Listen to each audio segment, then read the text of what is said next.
नमस्कार। Destination IAS के YouTube platform पर आपका स्वागत है।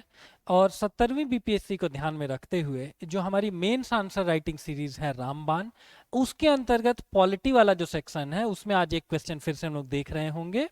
और ऐसा हो सकता है कि बीपीएससी आपसे सीएए के ऊपर एक 7 नंबर का शॉर्ट आंसर लिखने बोले, 7 या 8 नंबर का। तो इस क्वेश्चन को आप कैसे डील कर सकते हैं, उसके क्या क्या टेक्निकल पॉलिटिकल एस्पेक्ट्स होंगे, उस पर एक बार हम लोग बात करते हैं। पहला चीज, पीटी के कौन कौन से इंफॉर्मेशन को आप मेंस में इस्तेमाल में ला सकते हैं।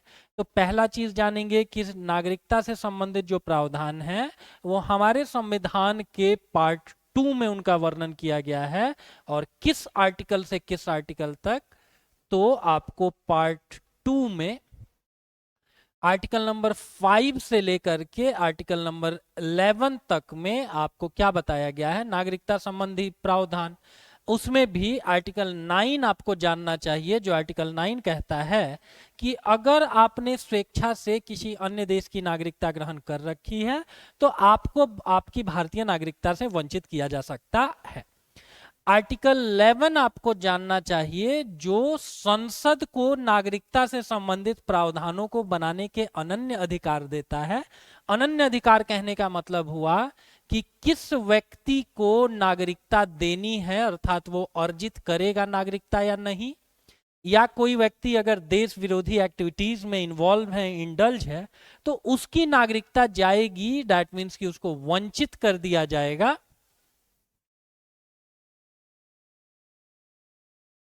इन सारे चीजों से संबंधित प्रावधान बनाने के लिए एकलौती ऑथराइज्ड बॉडी भारत में आपको कौन सी है, एकलौता निकाय कौन सा है, तो वो आपको संसद है। ठीक है। अब अगला एक एस्पेक्ट निकल करके आता है कि नागरिकता आप कैसे अर्जित कर सकते हैं। तो अर्जित करने के भी 3 तरीके बताए गए हैं हमारे संविधान में। एक तो जन्म के द्वारा, दूसरा वंश के द्वारा। वंश कहने का मतलब कि किसी के माता या पिता की तरफ से वंशावली में अगर कोई व्यक्ति भारतीय हैं तो वो भी आपको क्या कर सकते हैं, भारतीय नागरिकता को अर्जित कर सकते हैं। और तीसरा तरीका है पंजीकरण या रजिस्ट्रेशन के द्वारा। और ये चीज अगर आप लेट से सीए के ऊपर, सिटीजन अमेंडमेंट एक्ट के ऊपर अगर आपको क्वेश्चन पूछा जाए तो आप एक ऐसा चार्ट बना सकते हैं। पहला चीज तो आप आंसर में लिखिए कि हमारे जो नागरिकता संबंधी प्रावधान है वो पार्ट 2 में आर्टिकल 5 से 11 तक दिए गए हैं। पहला लाइन हो जाएगा। दूसरा लाइन, उसमें भी आर्टिकल 11 को कम से कम आप मेंशन करेंगे। बड़ा क्वेश्चन है तो आर्टिकल 9 को भी, छोटा है तो केवल आर्टिकल 11 को कर देंगे कि हमारे जो पार्लियामेंट है वही एकलौती अधिकृत की गई है कि नागरिकता से संबंधित आप प्रावधान क्या कर सकते हैं, बना सकते हैं। अर्जित और वंचित, उसमें भी अर्जित वाले में ऐसा एक चार्ट बना दीजिए छोटा सा। उसमें बताइए कि अर्जित करने के 3 तरीके, जन्म से, वंश से या पंजीकरण से। और सीए का सारा संबंध किस चीज से है, तो इसका संबंध आपको पंजीकरण विधि से है। अब ऐसी नौबत क्यों आ गई है, तो एक फैक्ट आप वहां पर बता सकते हैं कि 1970 के दशक में ऐसा होता था ना कि अफगानिस्तान में 7 लाख हिंदू और सिख निवास करते थे। लेकिन तालिबान, जो अपनी धार्मिक रूढ़िवादिता के लिए जाना जाता है, जब से वो सत्ता में आया है तब से वहां पर अन्य धर्म के धर्मावलंबियों का रहना मुश्किल हो रखा है। धीरे धीरे लोग वहां से पलायन कर रहे हैं। अब आपके पड़ोस में अगर आग लगी हुई है तो पड़ोसी कहाँ आप जाएगा, आपके यहाँ ही आएगा। तो वो लोग इंडिया आ रहे हैं, वो भारत से मदद की उम्मीद कर रहे हैं, और भारत सरकार उन्हीं में से कुछ नन मुस्लिम्स को क्या दे रहा था, नागरिकता दे रहा था सीए के द्वारा। ठीक है। इसके अतिरिक्त आप आर्टिकल 51 को कोट कर सकते हैं, जो कि बोलता है कि भारत हमेशा किस चीज को लेकर कंसर्न होगा, अंतरराष्ट्रीय शांति और सहयोग। आप अपने अगल बगल में हो रही चीजों से निष्क्रिय बैठे नहीं रह सकते हैं। जैसे 1971 का जो इंडो पाकिस्तान आपको वॉर है उसी को ले लीजिए, जिसके द्वारा बांग्लादेश का क्रिएशन होता है। पहले इंडिया को ये लॉजिक दिया गया कि भाई तुम्हारा क्या लेना देना है, पाकिस्तान का वो इंटरनल प्रॉब्लम है, वो लोग सेटल करेंगे। लेकिन जब पाकिस्तान के द्वारा आपको बांग्ला भाषी लोगों का प्रोसिक्यूशन होने लगा है, उनको प्रताड़ित किया जाने लगा है, तो सब भाग भाग करके कहाँ आए हैं, इंडिया में आए हैं। तो आपके अगल बगल कोई बहुत गड़बड़ चीज हो रही है तो उससे आप न्यूट्रल नहीं रह सकते हैं। ठीक है। क्या ऐसा रीजन है कि आपको 7 लाख लोग रह रहे थे अफगानिस्तान में और उनकी संख्या आज के समय में 200 से 400 के बीच मानी जा रही है। तो ये सारी चीजों को लेकर के आप इंट्रो लिख सकते हैं। उसके बाद देखिए एक बड़ी अच्छी सी लाइन लिखी गई है कि भारत सरकार ने क्या किया है ना, कि नागरिकता संशोधन अधिनियम 2019 के नियमों को अधिसूचित किया और जिसने दिसंबर 2019 में संसद द्वारा पारित होने के 4 साल से अधिक समय के बाद इसके क्रियान्वयन का मार्ग प्रशस्त हुआ है। ठीक है, तो उतनी कहानी बताने के बाद इस लाइन को आप डाल सकते हैं। उसका अगला एक ऐसा आप लोग भी छोटा सा सर्कल बनाइए और उस सर्कल को बना करके उसमें लिखिए who can apply for CAA। CAA के लिए कौन कौन से लोग आवेदन कर सकते हैं। तो देखिए क्या लिख रखा है कि ऐसे इंडिविजुअल जो माइग्रेट किए हैं इंडिया बिफोर दिसंबर 31 2014, इसका मतलब डेडलाइन क्या रखी गई है, तो दिसंबर 31 2014 पहला क्राइटेरिया। दूसरा क्राइटेरिया, ये लोग कहां से आने चाहिए, तो पाकिस्तान, अफगानिस्तान और बांग्लादेश से आने चाहिए और इन 6 रिलीजियस माइनॉरिटी कम्युनिटी में से एक बिलोंग करने चाहिए। वो हिंदू हो सकते हैं, सिख हो सकते हैं, बुद्धिस्ट हो सकते हैं, जैनी हो सकते हैं, पारसी हो सकते हैं या क्रिश्चियन हो सकते हैं।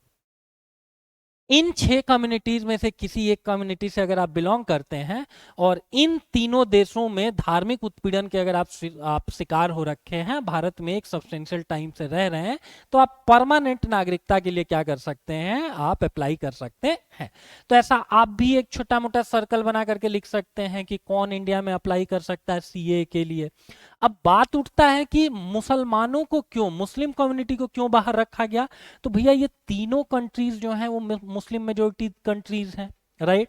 मुस्लिम मेजोरिटी कंट्रीज अगर तीनों की तीनों हैं तो वहां पर इस चीज को मानने के आधार बहुत कम है कि पाकिस्तान में, जो कि मुस्लिम बहुल देश है, वहां पर मुसलमानों का धार्मिक आधार पर उत्पीड़न हो रहा होगा। इसके चांसेस नगण्य हैं और इसीलिए भारत सरकार ने क्या कर रखा है, इन 6 कम्युनिटीज को CAA के तहत नागरिकता देना स्वीकारा है। अगला पॉइंट आप इसमें क्या लिख सकते हैं, यही वाला चीज जो हम बताएं कि उसमें आपको मुस्लिम्स को क्या किया गया है, इंक्लूड नहीं किया गया है। ठीक है, इस कानून में मुस्लिम प्रवासी सम्मिलित नहीं होंगे। उसके अगले में यही वाली लाइन जो आपको बताएं कि क्यों ऐसा किया जा रहा है, क्योंकि इन तीनों कंट्रीज का जो स्टेट रिलीजन ही क्या है, इस्लाम है। तो दैट मीन्स वहां पर धार्मिक आधार पर इस बात को मानने के आधार बहुत कम है कि वहां पर मुसलमानों का धार्मिक उत्पीड़न होता होगा। लैंग्वेज आप हमेशा अच्छी और सॉफ्ट लिखने का प्रयास करिए, जैसे हम जो लाइन बोलें कि इस बात के साक्ष्य कम मिलेंगे। ठीक है, नगण्य मिलेंगे ऐसा हम नहीं बोल रहे, शून्य मिलेंगे ऐसा नहीं बोलेंगे, लेकिन कम चांसेस जरूर होंगे। ठीक है, उसके अगले में देखिए विपक्ष के द्वारा कभी कभी इन दोनों चीजों को एक दिखाने का प्रयास किया गया, NRC और CAA को। हाउएवर दोनों के बीच सब्सटेंशियल डिफरेंस है और उस डिफरेंस को अगर आप बताएंगे तो सामने वाले को लगेगा, जो भी आपकी कॉपी चेक कर रहे होंगे, कि हाँ ये रेशनल आदमी है, इसने ठीक ठाक पढ़ाई कर रखी है। देखिए क्या लिख रखा है कि NRC एक रजिस्टर होता है जिसको मेंटेन करता है इंडियन गवर्नमेंट, और वो क्या करता है, जो भी एग्जिस्टिंग इंडियन सिटीजन्स हैं उनके नामों को आपको एक जगह पर मेंटेन किया जाता है। तो ये डेटा मेंटेनेंस रजिस्टर एंट्री की तरह से है, जिसमें जितने भी आपके नागरिक वगैरह हैं उनका नाम एक जगह पर लिखा जाता है। ठीक है, वहीं CAA किस चीज के ऊपर फोकस करता है, ये सिटीजनशिप देना चाहता है धार्मिक रूप से उत्पीड़ित दूसरे देश के नागरिकों को। ठीक है, तो इन दोनों चीजों के बीच सब्सटेंशियल अंतर है। हाँ, ये जरूर कहा जा सकता है कि CAA के तहत जब आपको नागरिकता मिल जाएगी तो नागरिकता मिलने के बाद आपका नाम NRC में जरूर रजिस्टर किया जाएगा। तो एक पॉइंट तो यही बता सकते हैं कि NRC और CAA के बीच लिंकेज या फिर दोनों के बीच एक मूलभूत अंतर क्या है। ठीक है, अब अमेंडमेंट है ये, तो इसका मतलब इसका कोई एक मूल कानून भी होगा। तो इस चीज को आप एक लाइन बता सकते हैं कि ये किस चीज को अमेंड करता, अगर इसको इंप्लीमेंट किया जाएगा तो ये सिटीजनशिप एक्ट है इंडिया में 1955 का, उस चीज को ये आपको CAA अमेंड कर रहा होता। और एक अगर टेक्निकल इसकी बात की जाए कि क्या इसमें प्रावधान किया गया है, तो it relaxes the naturalization from 11 years to 5 years. पहले ऐसा था 1955 एक्ट के अंतर्गत कि भारत में अगर आप 11 साल से रह रहे हैं तब जा करके आप रजिस्टर कर सकते हैं, अपने को अप्लाई कर सकते हैं भारतीय नागरिक बनने के लिए। लेकिन कोई दुख का मारा हुआ व्यक्ति है, अगर धार्मिक उत्पीड़न का शिकार हो रखा है, तो उसको 5 साल में हम लोग बोलेंगे कि ठीक है यार, तुम 5 साल से रह रहे हो, तुम्हारे भारतीय संघ के प्रति निष्ठा हम देख लिए, यहाँ कोई लॉ एंड ऑर्डर का तुमने समस्या क्रिएट नहीं किया, तुम्हारा ट्रैक रिकॉर्ड भी ठीक ठाक है, अब तुम अप्लाई कर सकते हो। ठीक है। अगला एक चीज कि कट ऑफ क्या रखा गया है, आप लोग को हम बताए हैं कि दिसंबर 31 2014। ठीक है। और ऐसा एक अगर आपने चार्ट बना दिया या एक ऐसा सर्कल, ये बीच में भी आप बना सकते हैं, उसके इर्द गिर्द इन सारे पॉइंट्स को बता दीजिए। तो कहाँ आप पैराग्राफ में लिखेंगे, उसमें से चीजें हमको ढूंढनी होंगी, उनसे फार बेटर तरीका हो सकता है कि बीच में चीजों को डालिए और उसके इर्द गिर्द की चीजें बता दीजिए। ठीक है। उसके अगले में मार्क कर लीजिए कि सीए उन सारी जगहों पर अप्लाई नहीं होगा जो 6th शेड्यूल में आते हैं इंडियन कॉन्स्टिट्यूशन के। 5th और 6th शेड्यूल आपको जनजातीय प्रोटेक्शन के लिए है। तो इसका मतलब कि जनजातीय लोगों की अगर अपनी एक अलग संस्कृति है, जिनके संरक्षण की बात भारतीय संविधान अपने शेड्यूल अनुसूची 5 और 6 में करता है, तो उनकी जो भी अस्मिता है, उनका जो भी आपको नेचुरल हैबिटाट है, उसको डिस्टर्ब नहीं किया जाएगा, उसमें ऐसे लोगों को नहीं बसाया जाएगा। ठीक है। तो वही है, अपवाद भी आप लिख सकते हैं। ठीक है ना, अपवाद लिख सकते हैं। ठीक है। उसके लास्ट पॉइंट में आप लिख सकते हैं इसने किन किन कॉन्सर्न को, किन किन चिंताओं को रेज किया हुआ है। ठीक है। 8 नंबर के क्वेश्चन में यही सारी बातें लिख देंगे तो 2 पन्ना आपका हो जाएगा, 5-6 नंबर वो लोग दे देंगे। पहला चीज की एक ऐसा परसेप्शन क्रिएट किया गया कि यह मुसलमानों के खिलाफ है। अब धर्म एक अलग चीज होता है, संप्रदाय एक अलग चीज होता है। धर्म के अंदर से ही एक संप्रदाय निकलता है और जैसे जैसे वो विस्तृत आकार प्राप्त करता है, वैसे वैसे वो अपने को धर्म की जगह पर अपने को सब्स्टिट्यूट करने का प्रयास करता है। तो ऐसा थोड़े ना है कि पाकिस्तान में भी सारे मुस्लिम जो भी सेक्ट्स हैं उन सब का इक्वल प्रोटेक्शन मिलता है। एक वहां पर सेक्ट पाया जाता है अहमदिया, और उन लोगों का मानना है कि प्रोफेट मोहम्मद के बाद भी हमारे और भी मैसेंजर्स आए हुए हैं, and this is the exact reason कि पाकिस्तान में उनको मुस्लिम ट्रीट ही नहीं किया जाता है, उनके ऊपर बहुत सारे रेस्ट्रिक्शंस लगाए गए हैं। तो दैट मीन्स कि उस आदमी का भी, अहमदिया कम्युनिटी का भी कोई दोष नहीं है कि आप उसका धार्मिक उत्पीड़न हो रहा है बट फिर भी आपने उसको इस लिस्ट से बाहर कर रखा है। दूसरा कि असम एकॉर्ड हुआ था 1985 में, वहां की असम की कंसर्न बडीर और राजीव गांधी के मध्य। तो ऐसा माना जा रहा है कि अगर बांग्लादेश से ऐसे लोग आकर के असम में बसते हैं, क्योंकि असम आप देखिए तो नॉर्थ ईस्टर्न स्टेट्स का जो हॉट लैंड है वो असम है, तो ये असम एकॉर्ड 1985 का भी उल्लंघन हो सकता है।